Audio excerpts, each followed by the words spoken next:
Good afternoon student.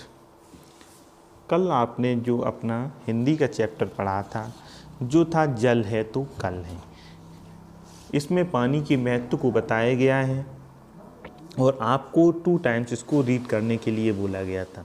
अब जो आगे का वर्क है वो आपको दिया जा रहा है।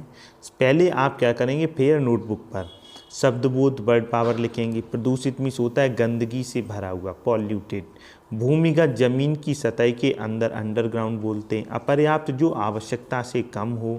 इनएडिक्वेट, एडिक्वेट मीन्स होता है पर्याप्त, इनएडिक्वेट मीन्स अपर्याप्त।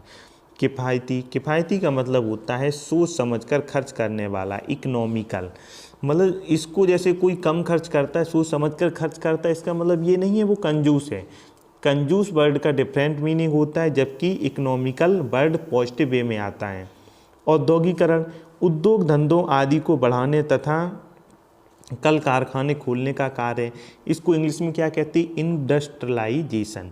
एक जैसी इंडस्ट्रियस मीन्स होता है परिश्रमी, मतलब इंडस्ट्री उद्योगी मतलब मेहनती।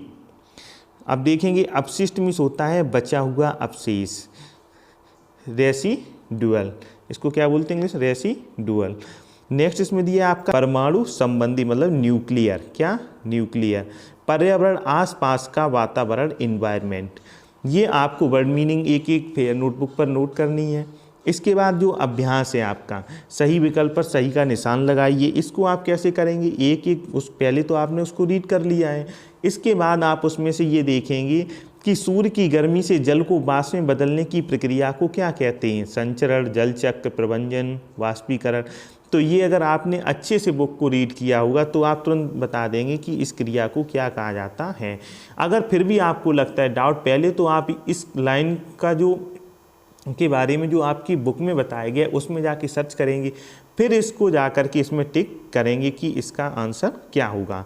अतिरिक्त पानी को गुरुत्वाकर्षण फिल्टर से क्या किया जाता है, भूमिगत जल भंडारों में भेजा जाता है, खेतों में छोड़ा जाता है, नहर में जमा किया जाता है, पानी की टंकी में चढ़ाया जाता है। तो इसका आपके जो बुक में जिक्र आया ही है, तो आप उसके अकॉर्डिंग उसमें क्या बताया गया है आप उसको टिक करेंगे और नोट करेंगे। मानव स्वास्थ्य के लिए किसका होना नितांत आवश्यक है, किसका, स्वच्छ जल का, दवाओं का, औद्योगिकरण का या जल स्रोतों का। अब आप बता सकते हैं किसका है। फर्स्ट और फोर्थ कन्फ्यूजन वाला है, इसको आप ध्यान से देखना, स्वच्छ जल का या जल स्रोतों का, क्योंकि कल इसके बारे में थोड़ा हमने भी डिस्क्राइब आपको किया था। नीचे लिखी पंक्तियों का भाव स्पष्ट कीजिए। जल है तो कल है।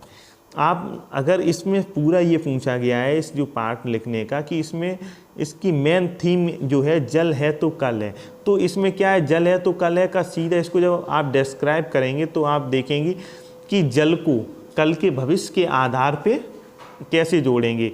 आजकल तो ये भी कहा जाता है कि अगर अगला कभी विश्व युद्ध होगा तो वो किसके लिए होगा, वो जल के लिए ही होगा।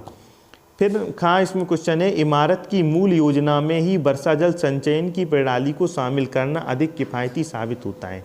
इमारत की मूल योजना में वर्षा जल संचयन की प्रणाली को शामिल करना अधिक किफ़ायती साबित होता है। इनका भी आप एक्सप्लेन करके फेयर नोटबुक पर नोट करेंगे। नेक्स्ट आता है आपके नीचे लिखे प्रश्नों के उत्तर दीजिए। जैसे कि समुद्र का जल खारा क्यों होता है, तो आप आंसर उसमें से खोजेंगे और इसको राइट करेंगे।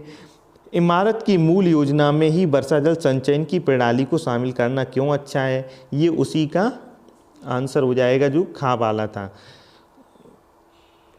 गाहे चेक डैमों के पीछे जमा हुआ वर्षा जल कहाँ जाता है।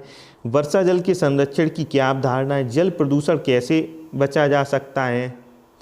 फिर आगे जल संरक्षण के लिए हम किस प्रकार योगदान दे सकते हैं। अगर आप कुछ दिन के लिए किसी ऐसे स्थान पर गए हैं जहां स्वच्छ पीने का पानी का अभाव है, ऐसी स्थिति में आप वहां के लोगों किस प्रकार जागरूक बना सकते हैं।